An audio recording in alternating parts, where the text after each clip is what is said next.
Hey guys, Gabriel here from Serial Killers. We got a developer from Massive Entertainment working on The Division, Richard Alexander. How you doing? So let's start with how far are you in the development process? We talked about 1 year ago about The Division.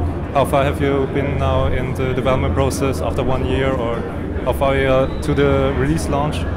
Okay, yeah. So, I've been on the project myself for just over a year, and I can tell you that in that time, the progress has been huge. We have almost a worldwide effort working on the project. There's a massive studio, Reflections, NSC Redstorm, and other studios and Ubisoft are also contributing towards it. So it's a huge effort to make a fantastic game. We've got a release date which is March 8th. We're excited, can't wait for that, and we're very happy to bring a playable version of Dark Zone to Game City. Okay. The game has been delayed several times. Why is that, or what kept you from releasing it earlier?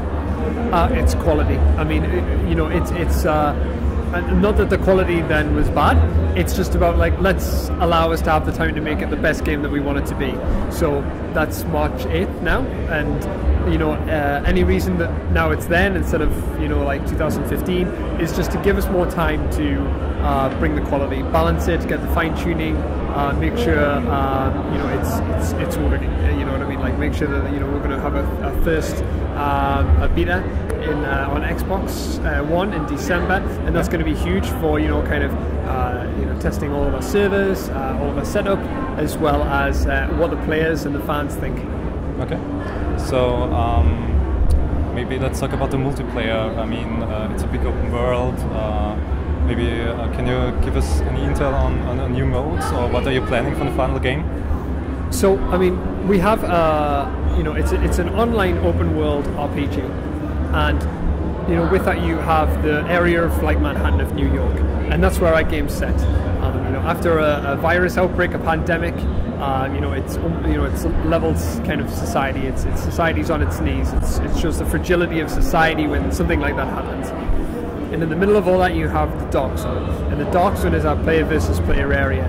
So when you go into the Dark Zone area, it's a high risk, high reward kind of factor. You can go in there alone, solo, with friends, or with people you've met up with, and you can go and try and get some epic loot. But you will also have other players maybe fighting you and wanting that loot.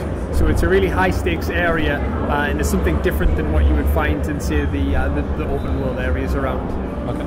Maybe in terms of loot, is it random generated, or are you placing by hand some loot there and there? Loot is something, one of the things that we're balancing, and we're making sure it's right for the players, and making sure that it works for the player. You know what I mean? Are they getting the right loot and stuff at the right time and the right experience?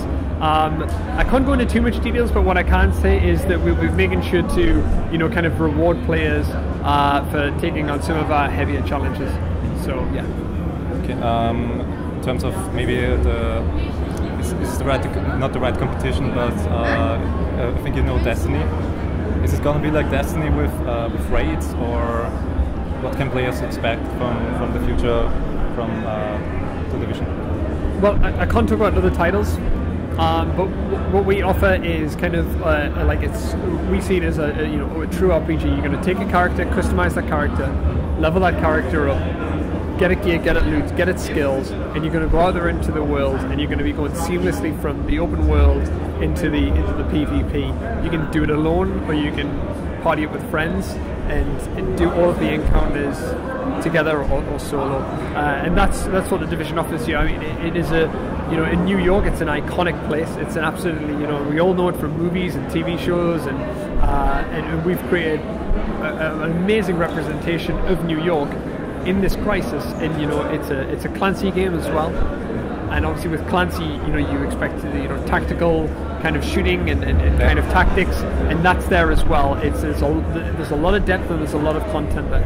Okay, maybe as last question, what's your favorite part about the developing, about everything around The Division? What will players look forward to, or Right, okay, wow, that's a good question. Okay, so I guess that I enjoy just the world, you know, like walking around the world. It's a very beautiful game, and you know, it varies depending on the time of day and the weather. You know, like what's going on and how it looks. So that's super cool. Sometimes just to be walking around and going, wow, this looks amazing. I really like bringing the game to events like this and seeing people play it. You know, the first thing I did when I got here was play the game. You know, I played every single day, but I got here and I was like, you know what, I want to play the game, and that says something about like, you know, like the quality and the fun that you can have there. So I really enjoy playing it and playing it with people who've played it for the first time, and you know, watching kind of their reactions and their experiences. So that's awesome for me. That's amazing. Thank you for the interview. Cool. Have a great day in Vienna. Yeah, you too, man. Take care. Awesome. Thanks.